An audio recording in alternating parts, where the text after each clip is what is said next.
yeah, this has got a real mindy look about it. So, Yeah. yeah. And I was thinking, oh, shall I go back to having a fringe again? And I could like a bit of a fringe or a full fringe. And the thing is, as we get older, your hair doesn't grow as fast or as thick, and it takes longer to grow it back. So it's actually a big decision to decide to really chop your hair that much. Yeah. You know, if you're younger, you go, yeah, chop it off, try it, try all these fab things. But you have to be a bit more careful when you get a bit older. Yeah. And so I thought, what I'll do is I'll buy a fringe piece and just try it out for a bit. So that's fake then? And see if I want to do a fringe. So I did this just to kind of get it out of my system. And now I've decided I'm not going to have a fringe, but it was fun to try. Yeah. Obviously, if you can get a real hair one, if you can do it properly, that would be much better. So this is like just a piece. I'll take it. Oh, you're taking it out? Oh, wowza. Gone. It's clever, isn't it? It's So really it's clever. Yeah, just a clip-in piece. But I actually put it in a ponytail because it's such a shiny synthetic one. It's really difficult to get it to blend with. Yeah, with absolutely. real hair. So but that's a really, really good. That's a really good way of testing whether you want a fringe or not. Because I mean, God, how many girls do I know that? But I'm just growing out my fringe. I hate it. Yeah. Point of view as well that I've gone and done it's quite a few makeovers and people I know who've actually used a fringe piece at the front. And I think this happens an awful lot, like almost post-menopause as well, where you start to get female pattern baldness, and it starts to recede back the same way as as mine is, and a fringe, one of those fringe pieces, when it is natural hair and you can do your hair with it, it's unbelievable. I always remember a wig expert saying to me, none of us have ever seen a good wig, right? Because you don't notice them. I was like, oh my days, you're totally right. Yeah, you're totally right. Do you have any fashion advice for menopause fashion? What I would say is avoid certain things. So like, don't go with like leather look leggings or something like that because your skin can't breathe, So I'd be cautious about those kind of things. I think the other thing I'd be really cautious of is a jumpsuit. If you get a hot flash in a jumpsuit, you're going to be sitting in the coffee shop in your bra and that tied around your waist. It's not a good look. Do you know what I mean? So I would always opt for layers. I think going for that so you can take away and increase as you wish. I think the other thing I'd say as well, because it's such a shitty time, for so many women, and it really bothers me, and they just feel so crap. I think it's really important to actually keep some element of fashion about it and keep it young.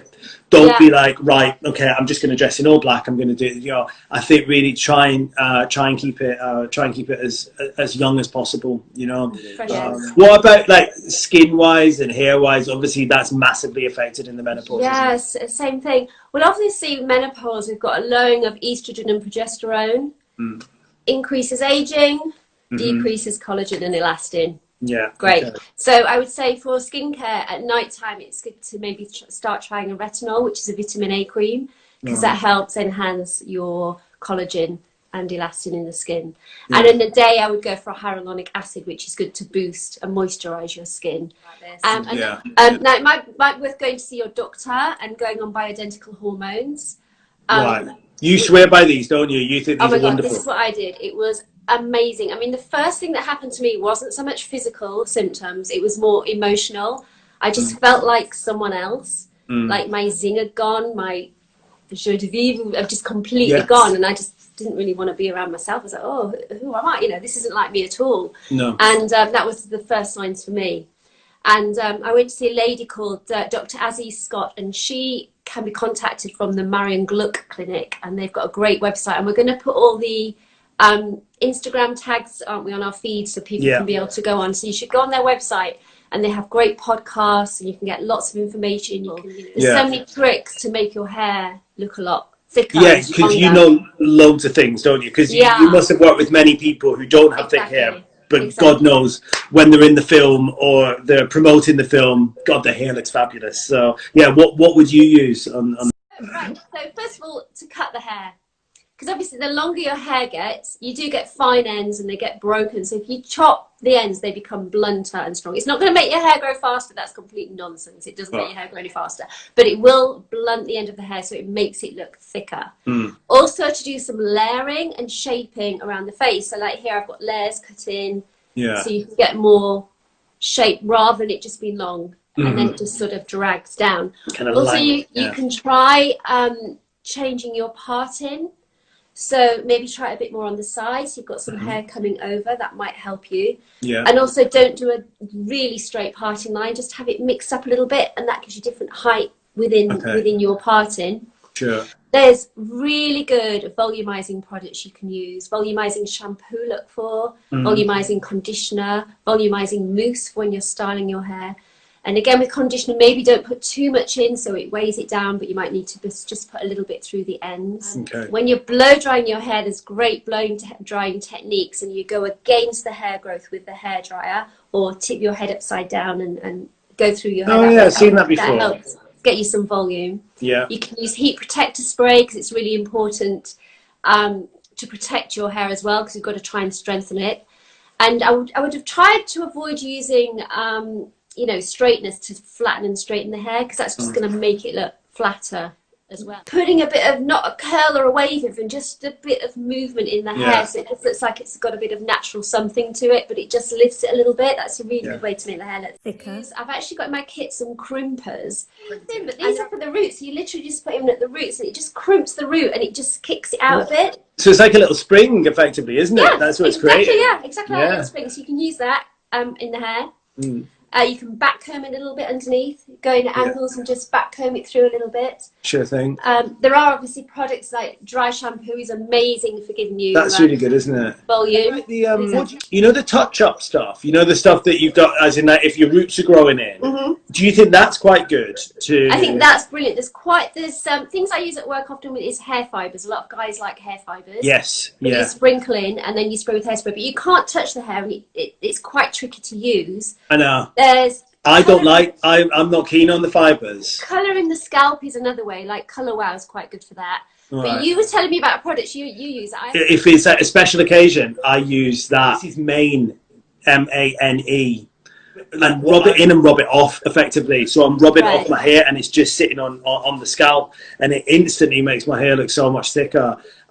You can make some or buy some hair extensions. These are a couple that I've made here where you can just stick clips on, or you can get them done. There's some salons do them so flat and they just tape them into your hair. They're amazing. Yeah. But I think what a lot of people maybe do wrong is they often put the hair extensions right at the back, and you often need it round here as well. Round there, yeah. So don't forget to make some little pieces and just put them just sort of underneath at the back near the ears. Yeah. So the hair comes forward. They're not as damaging, are they, anymore? Because these aren't damaging at all, because you're clipping these in and out. They're just clips. They cause no damage whatsoever, and they're so easy to use. And remember, you're not going for length, you're just going for thickness, so you don't need extra length.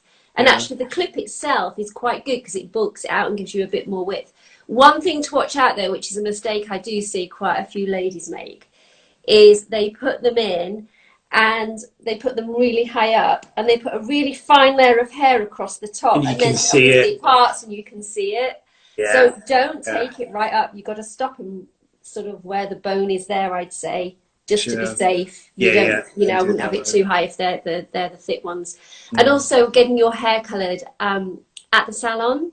A good colourist can help your hair look thicker by the colour, and also bleach thickens hair. If you techniques you can also get to help hair thinning and loss of hair, and it's called PRP, and it's called platelet rich plasma. I had it done by Dr. Anne Mendelevici, who's a phenomenal aesthetic doctor. Now we did the same treatment procedure, but for me she used it to put back into my face to reproduce collagen, because this is the best way to reproduce collagen, especially when we go through menopause, and as I said, we lose our collagen. It drops way down really fast. But it's also used to help in the hairline and hair loss. So this procedure is they take, more glamour, they take blood from you into tubes. So Anne just took the blood and then she puts it in this centrifugal machine. It spins the blood really fast, and then it separates the blood from your own plasma. Okay. And it's the plasma that's the really important stuff. So the very rich, best bit of the plasma, they then have this fabulous gun machine and they inject it back into you. So if it's hair loss, they inject it back into the scalp. And if you want collagen production in the face, it will go back into the face, into the neck, and they just gun it back into you.